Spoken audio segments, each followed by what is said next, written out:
बेला, मुझे पूरा यकीन है ये फैसला तुम्हारे लिए बहुत मुश्किल था, लेकिन मैं तुम्हें यकीन दिलाती हूँ बेटा, तुम इस पर पछताओगी नहीं। आओ बेटा, अंदर आओ।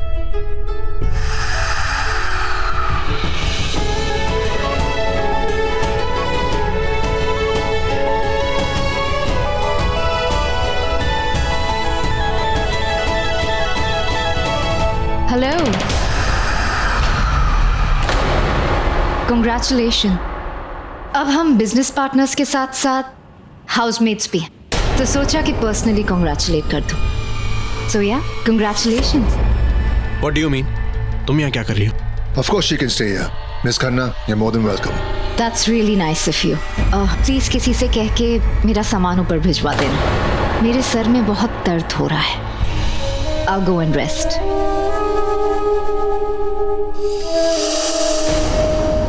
डैड, आप इसे यहाँ कैसे रख सकते हैं?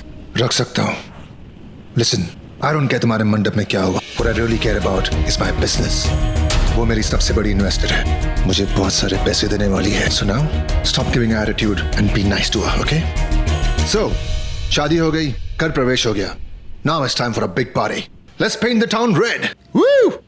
Paint the town red?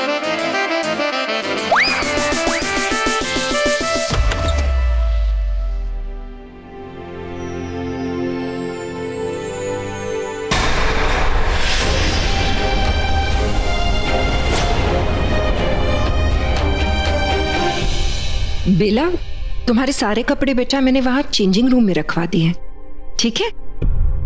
आज शाम के लिए तुम्हारे लिए एक स्पेशल ड्रेस बनवाई थी, इसे जरूर पहन लेना। मेरी तरफ देखो बेला, मैं तुमसे कुछ कहना चाहती हूँ। बेला, याद है मैंने तुमसे उस दिन कहा था, इस घर में तुम्हें बहू नहीं बेटी बनाकर ला रही हूँ, और मेरी बेटी के चेहरे पे उदासी हो ये मुझे बिल्कुल मंजूर नहीं। Are you okay? ठीक हो तुम? जी। बेटा, अपने आप को इस घर में कभी अकेला मत समझना। तुम्हें कभी भी किसी भी चीज की जरूरत पड़े ना, मैं और माहिर हमेशा।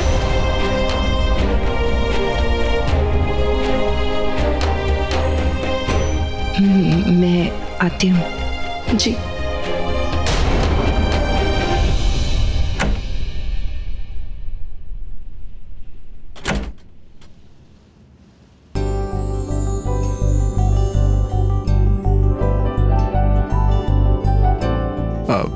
माँ, बेला ठीक है? थोड़ी सी दुखी है बेटा, पर वो सिर्फ इसलिए क्योंकि वो ये नहीं जानती कि उसके नसीब में कितनी बड़ी खुशी आई है।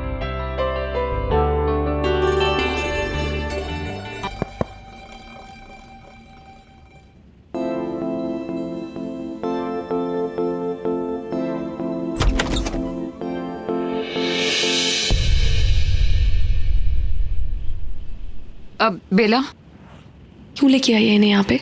बेला, मेरी बात सुन प्लीज, मुझे लगता है तुम दोनों को बात कर लेनी चाहिए। सॉर्ट इट आउट ना प्लीज। देख सुहानी, मैं नीचे जाके आती हूँ।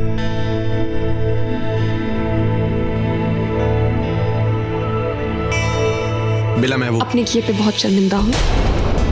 मेरे पास और कोई रास्ता नहीं था। यही कहना है ना आपको? मत कहिए, क्योंकि आपने मेरे पास कोई रास्ता नहीं छोड़ा है। आपने मुझे वहां लाके खड़ा कर दिया है जहां से मुझे वो जिंदगी जीनी पड़ेगी जिससे मैं दूर भागना चाहती हूँ। बेला, मुझे समझने की कोशिश कर। समझना ही नहीं है क्या? आप इतनी सी बात नहीं समझ सकते? आपको कोई जरूरत नहीं थी माहिर। बेला, बेला, ये ओके? तुम ठीक तो हो? नहीं हूं मैं ठीक, कुछ भी ठीक नहीं है यहाँ पे। आपको कोई जरूरत नहीं थी ऐसे महान बनने की, मेरे लिए मेरा भगवान बनने की। अगर युवराज जी ने मेरे साथ मौका देकर धोखा किया है, तो आपने भी उसी मौके का फायदा उठाकर मुझसे धोखा किया। बेला, बिल्कुल भी ऐसा नहीं है, तुम बिल्कुल गलत समझ रही हो। मैंने ये सब कुछ सिर्फ इसलिए किया क्योंकि मैं तुमसे किया हुआ वादा निभा। मत निभाइए ना वादा, मत निभाइए ऐसा वादा जिसमें किसी का भरोसा टूटे, किसी का दिल टूटे। आपको पता था युवी जी कभी किसी एक के नहीं हो सकते, लेकिन आपने जबरदस्ती मुझे ये यकीन दिलाने की कोशिश की कि वो मेरे होना चाहते हैं। सगाई, संगीत, मेहंदी, यहाँ तक शादी के एक दिन पहले तक भी वो दूसरी लड़कियों को देख रहे। वो नहीं दिखा आपको? मुझे दिखा, मैंने आपको भी बताने की कोशिश की, लेकिन आपने अनदेखा कर दिया। आपने उन्हीं का साथ दिया और आपने मुझसे कहा कि मैं आप पे भरोसा रखूं, आप मेरी मदद करेंगे। आपको पता है मेरे पापा, मेरी दोस्त सुहानी सब मुझसे कह रहे थे, सोच लो इसके बारे में दोबारा। अगर तुम्हारा मन नहीं मानता तो मत करो ये शादी।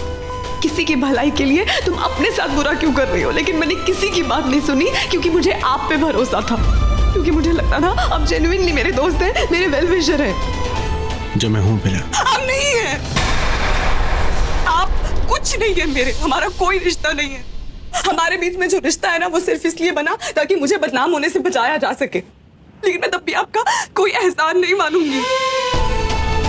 कि वो शादी सिर्फ एक झूठ है, सिर्फ एक धोखा है। सुम्मी माँ ने मुझसे कहा था कि अगर तुम्हें कभी भी किसी की मदद की जरूरत हो, कोई भी मुश्किल हो, तो माहिर के पास जाना। अब मेरी मुश्किल ही आप है, मैं किसके पास जाऊँ? किससे करूँ आपकी शिकायत? अब मैं जा रहा हूँ बेटा, पर जब भी मेरी मदद की जरूरत पड़े, बिना किसी संकोच मुझे बुला लेना। फिर चाहे वो नागरानी को उसके सलाहकार के सलाह की आवश्यकता हो, या बेला को उसके नकली पिता की, जिसे इंसान असली समझते हैं। मैं हमेशा तुम्हारे साथ हूँ बेटा। मैं जानती हूँ आपने हर कदम पे मेरा साथ निभाया है। आप 6 महीने तक एक गरीब किसान बनके मेरे साथ इंसानों के बीच रहे, क्योंकि मैंने आपको जिम्मेदारी दी थी कि आप किसी भी तरह एंडी सहगल तक पहुंचे। इसलिए आपने अपने आप को कर्ज में डूबा हुआ दिखाकर उसे यकीन दिलाया कि आप उसके कर्जदार हैं, ताकि जब उनका बेटा युवी मुझे देखे और मेरे साथ शादी करने की जिद करे, तो हमारे पास उस शादी के लिए बहुत बड़ी वजह होनी चाहिए। वो नकली शादी करने की एक बहुत बड़ी वजह।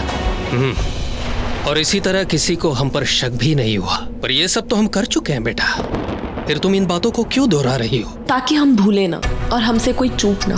हमें किसी पे भी भरोसा नहीं करना। ये इंसान बहुत चालाक है, बहुत शातिर। हमें किसी को भी अपने पास नहीं आने देना, किसी की बातों में नहीं आना।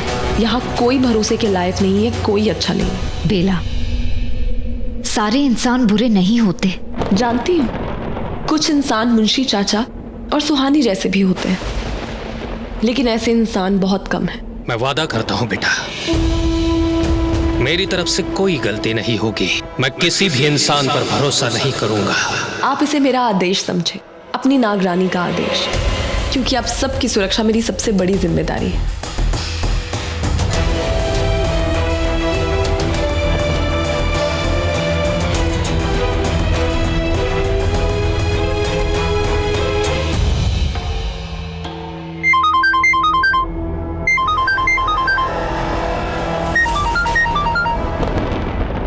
माहिर, कुछ पता चला बेला कहाँ है? नहीं माँ, फोन नहीं उठा रही है।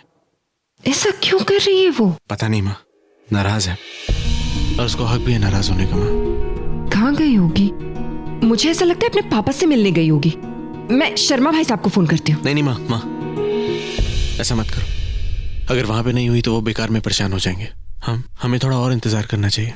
बहुत लंबा इंतजार किया था मैंने अपने प्यार का, उन्होंने उसी प्यार को मार दिया। अब ये सब भी मरेंगे और इसके लिए उनका इंतजार भी लंबा नहीं होगा। क्या होगा क्या नहीं इसका तो पता नहीं, लेकिन मेरे रहते बेला आप कोई भी प्रॉब्लम अकेले फेस नहीं करेगी, इतना मैं जानता हूँ। पता है, मैं जानती हूँ तो ऐसा ही करेगा, लेकिन मैंने तेरे साथ इतना बुरा क्यों किया ये मैं नहीं जानती। माहिर, तुझे एक ऐसी शादी के लिए फोर्स कर दिया जिसमें प्यार ही नहीं। मैंने तो तेरी शादीशुदा जिंदगी भी अपने जैसी ही बना दी बेटा। आई एम सो सॉरी माहिर, मुझे माफ कर दे। माँ प्लीज ऐसा मत करो माँ, ऐसे मत बोलो। मेरी जिंदगी में कोई और लड़की नहीं थी माँ जिसका मैंने दिल तोड़ा हो बेला की वजह से। मैंने वही किया जो सही था।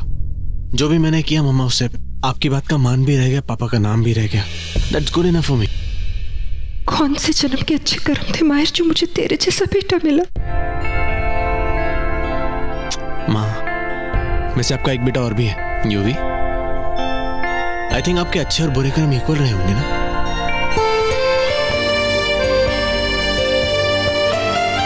माँ प्लीज मत रो, परेशान मत हो माँ, सब ठीक हो जाएगा।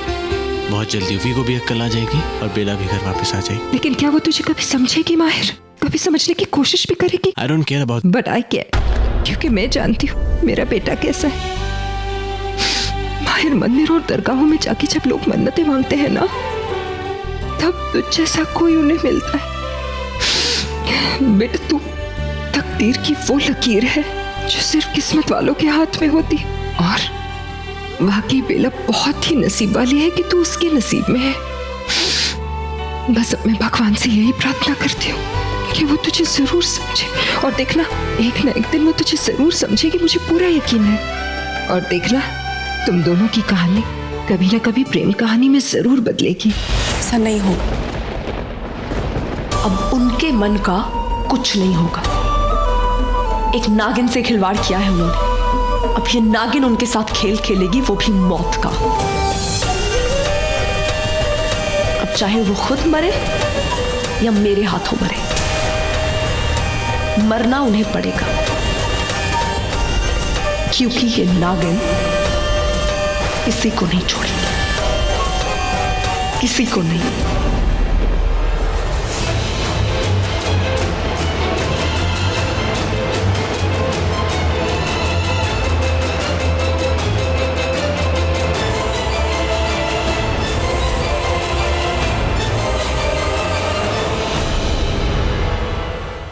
अब होगी मेरे बदले की शुरुआत, और जो सबसे पहले मरेगा वो। बेला, ये सब सोचने से पहले ये सोचो, अगर रेहान को कोई घर वालों में से ढूंढने निकला तब क्या होगा? मुझे नहीं लगता कोई ऐसा करेगा, क्योंकि वो सब अभी पार्टी में बिजी है।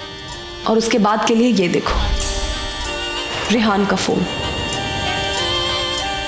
हे बुल्टू, मैं थोड़े दिनों के लिए अपने फार्म हाउस जा रहा हूँ, सबको बता देना।